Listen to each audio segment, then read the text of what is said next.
ABP news आपको रखे आगे। तो कोरोना के नए खतरे पर हम विस्तार से बात कर रहे हैं। कोरोना वायरस का जो नया रूप सामने आया, उस पर सवाल ये उठ रहे हैं कि कहीं इससे पूरी दुनिया की वैक्सीनेशन ड्राइव पर कोई असर तो नहीं पड़ जाएगा। कहीं ऐसा तो नहीं होगा कि कोरोना की वैक्सीन इस नए वायरस पर असरदार साबित ना हो। ऐसा तो नहीं होगा कि इस नए वायरस के लिए वैज्ञानिकों को फिर से एक नई वैक्सीन की खोज करनी पड़े।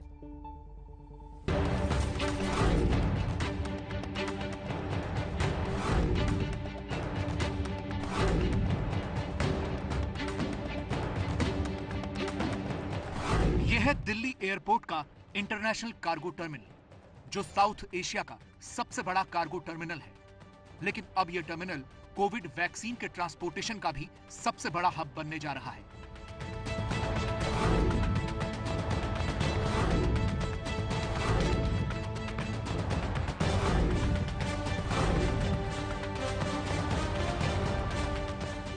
अगर वैक्सीन विदेश से या किसी दूसरे शहर से हवाई जहाज के माध्यम से दिल्ली आ रही है, तो एयरपोर्ट के इसी भीतरी गेट से वैक्सीन को एयरपोर्ट के इन कूलिंग चैम्बर्स में रखा जाएगा और फिर जरूरत के अनुसार इसे दूसरे सेंटरों में भेजा जाएगा।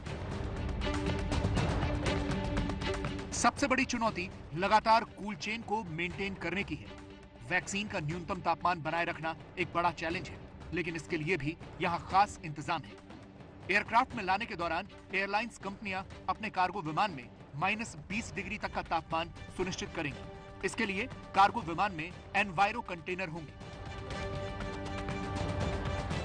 जो बॉक्स आप देख रहे हैं, ये एक ऐसा कंटेनर है जिसको -20 डिग्री सेंटीग्रेड तापमान तक रखा जा सकता है। इसके भीतर रखी हुई जो कोविड वैक्सीन होगी वो -20 डिग्री सेंटीग्रेड तक उसका तापमान मेंटेन रहेगा। ऐसे बॉक्स को एनवायरोटेनर बोलते हैं। ऐसे एनवायरोटेनर में कोविड वैक्सीन रखी जाएगी और इसको इस तरह की जो कन्वेयर बेल्ट है इस पर लाया जाएगा और इसी तरीके की ट्रॉलियां होंगी। उन ट्रॉलियों पर इस कंटेनर को आसानी से रखा जा सकता है और उसके बाद एक बैटरी चालित गाड़ी से इसको अगर किसी ट्रक पर ले जाना है तो उस ट्रक पर ले जाया जा सकता है, और अगर यहाँ से किसी कार्गो हवाई जहाज पर ले जाना है तो वहाँ पे भी ले जाया जा सकता है। तो इस तरीके से जो कूल चेन होगी वो मेंटेन करेगा ये एनवायरोटेनर कंटेनर। दिल्ली एयरपोर्ट पर एक बार में 27 लाख कोविड वैक्सीन को कूल चेन में बनाए रखते हुए स्टोर करने की व्यवस्था है। एक दिन में ऐसे 54 लाख वैक्सीन का मूवमेंट संभव है। एयरपोर्ट ने हमेशा गवर्नमेंट के साथ कंधे से कंधा मिलाकर के कोविड की फाइट में उनके साथ सहयोग दिया है। देखा होगा हमारे पास 2 कार्गो टर्मिनल हैं। दोनों कार्गो टर्मिनल की combined capacity 1.8 million metric ton है पर ईयर, और उसको हम लोग 2.3 मिलियन मेट्रिक टन तक लेके जा सकते हैं। ये तैयारियां तो अपनी जगह ठीक है, लेकिन सवाल यह है कि ब्रिटेन में कोरोना वायरस के जिस नए स्वरूप का पता चला है, क्या उस पर वैक्सीन असर करेगी? कहीं नए वायरस के ऊपर वैक्सीन फेल तो नहीं हो जाएगी? मामूली फर्क है। वो मामूली फर्क जो है वो वैक्सीन के लिए उतना प्रॉब्लम नहीं है, और एक वैक्सीन कई सारी एंटीबॉडीज बनाते हैं, इसलिए एक म्यूटेशन से वैक्सीन में कोई खास फर्क नहीं पड़ना चाहिए। जैसे भारत बायोटेक की वैक्सीन है या ऑक्सफोर्ड वैक्सीन है, जो कि पूरे वायरस को इनएक्टिवेट करके बना रहे हैं। उनके टेक्निक्स अलग अलग हैं, लेकिन वो उनके जो टारगेट हैं वायरस में बहुत सारे हैं। उन वैक्सीन पे तो कोई असर पड़ने का सवाल नहीं है। हमने और भी विशेषज्ञों से बात की है, जैसे नीति आयोग के स्वास्थ्य सदस्य डॉक्टर वीके पॉल, जिनका मानना है कि नए वायरस से संक्रमित व्यक्ति गंभीर बीमार नहीं हुआ। नए वायरस से मौत की आशंका नहीं बढ़ती, सिर्फ लोगों को और ज्यादा संक्रमित करने की रफ्तार बढ़ी है। इसलिए वायरस के नए रूप से घबराने की जरूरत नहीं है। डॉक्टर वीके पॉल का भी मानना है कि वायरस का ये नया स्वरूप वैक्सीनेशन पर कोई असर नहीं डालेगा, यानी इस नए वायरस पर भी वैक्सीन प्रभावी रहेगी।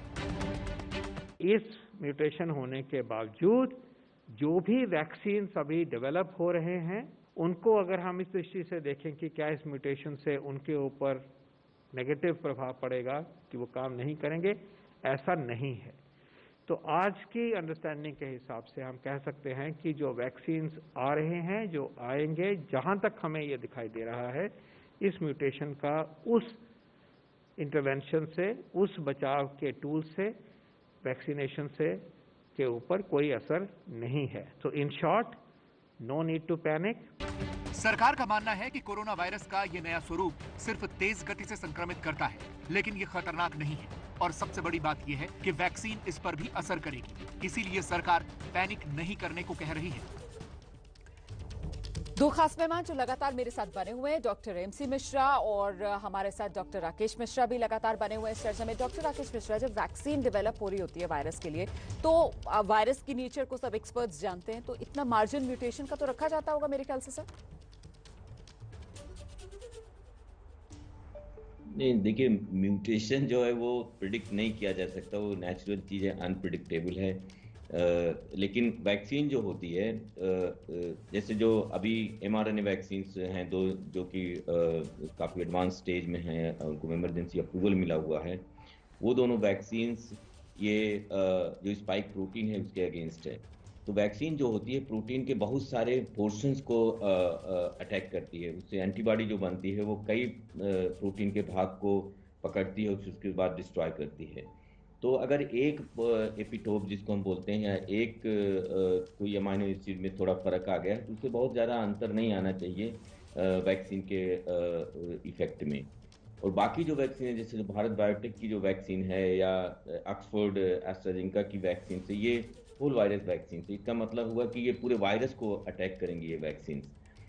तो उनके लिए तो एक आध म्यूटेशन का कोई खास अंतर नहीं होता है। अभी जैसे बहुत सारे एक्सपर्ट्स बता रहे थे कि हालांकि आरएनए वायरस चेंज होते हैं, लेकिन कुछ ऐसा है कि ये कोविड-19 वायरस उतनी तेज़ी से नहीं बदल रहा है जितनी तेज़ी से कि इन्फ्लुएंजा वायरस या कॉमन कोल्ड वायरस बदलते हैं। ये हमने देखा हुआ है, हमने इसको बताया भी है पहले से कि इसकी जो म्यूटेशन रेट है वो कम है। तो इससे वैक्सीन और ड्रग के सक्सेस के चांसेस बढ़ जाते हैं। फिलहाल जैसे आपने अभी सुना, ये जो एक दो म्यूटेशन जो फाउंडर म्यूटेशन है इस नए वेरिएंट के, उनकी वजह से वैक्सीन की क्षमता में कोई खास असर नहीं होना चाहिए।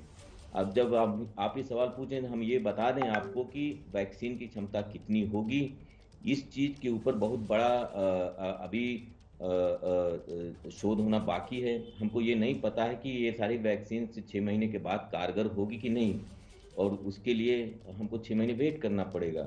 और वैक्सीन, हमको बहुत सारे लोगों को वैक्सीन देने के लिए बहुत सारे लॉजिस्टिक्स हैं, जो कि इतने बड़े देश के लिए सबको वैक्सीन देने में बहुत महीने लग जाएंगे, साल लग जाएंगे। इसलिए हम लोग से ये कहना चाहेंगे कि हमको पता है कि ये वायरस कैसे फैलता है, ये पर्सन टू पर्सन फैलता है, एक आदमी से दूसरे आदमी में। अगर हम मास्क लगा के रखें, जब भी हम किसी बाहर से निकलें और भीड़ में ना जाएं, हम इससे जीत सकते हैं बड़ी आसानी से। तो इसलिए वैक्सीन और ड्रग्स ये सब सरकार का काम है, ये लोग अपनी पूरी कोशिश करेंगे, लेकिन इसमें जनता का भी सहयोग बहुत बड़ा है इस लड़ाई में, कि आप मास्क लगातार पहने जब आप बाहर हों, फालतू भीड़ में ना जाएं, बचाएं अपने आप को, दूसरों को।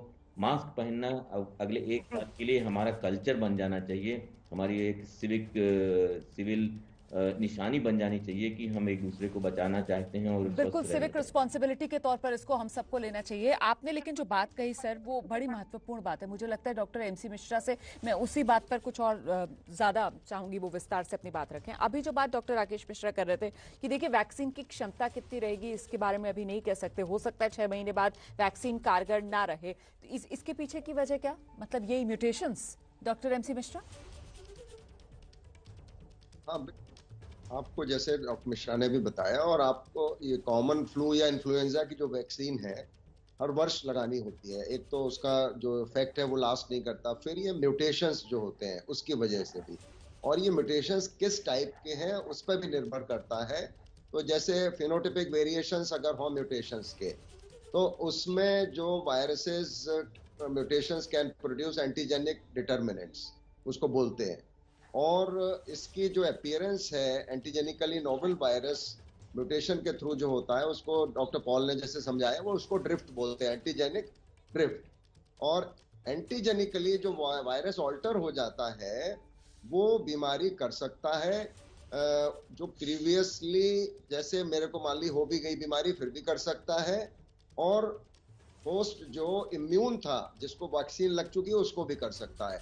लेकिन अभी ऐसा कहना जल्दबाजी होगी, क्योंकि बहुत सारे, मैंने जैसे पहले भी कहा कि डॉक्टर सौम्या को अगर आप सुनते हो, वो चीफ साइंटिस्ट हैं WHO की, कि अभी इसमें बहुत सारे प्रश्नों के उत्तर हमारे पास नहीं है। तो हमारी जो जिम्मेदारी बनती है सबकी, वो यही है कि हम अपना एक ये हैबिट बना लें, आदत बना लें कि जब हम घर से निकलें तो हमको जैसे कपड़े नहीं पहने होते ऐसा लगता है, तो मास्क न लगाए हो तो हमको ऐसा लगना चाहिए कि हम नंगे जा रहे हैं बाहर। ये हमको समझना पड़ेगा। और उससे आपके जो हैंड का वो मुंह टच नहीं करेंगे आप, तो उससे जो संक्रमण की रफ्तार है वो धीमी पड़ेगी। क्योंकि देखिए, वायरस ऐसी चीज है, जितना मर्जी हम कह लें, ये ज्योग्राफिक बाउंड्रीज क्रॉस करेगा ही करेगा, चाहे म्यूटेटेड हो या अनम्यूटेटेड हो। आप देखिए, वुहान में शुरू हुआ और 200 देश आज उससे स्ट्रगल कर रहे हैं, उससे जूझ रहे हैं और निकलने का रास्ता नहीं मिल रहा है। तो आप समझ सकते हैं कि वायरस और आज तो खबर ये कि अंटार्कटिका तक पहुंच गया। सर, आप बिल्कुल महत्वपूर्ण बातें यहाँ पर रख रहे हैं दर्शकों के सामने। बहुत बहुत धन्यवाद doctor MC Mishra, doctor Rakesh Mishra, इस चर्चा में मेरे साथ बने रहने के लिए। तो कुल मिलाकर देखिए, जो दोनों एक्सपर्ट्स कह रहे थे ना, इसी बात को आप लोगों को गांठ बांध लेनी है कि एक्सपर्ट्स तो अपने काम पर लगे हुए हैं, वैक्सीन बन रही है, तैयार की जा रही है, लेकिन आपको और हमको अपनी जिम्मेदारी निभानी है। मास्क लगाना भी जरूरी है, 2 गज की दूरी बनाकर रखना भी बेहद जरूरी है।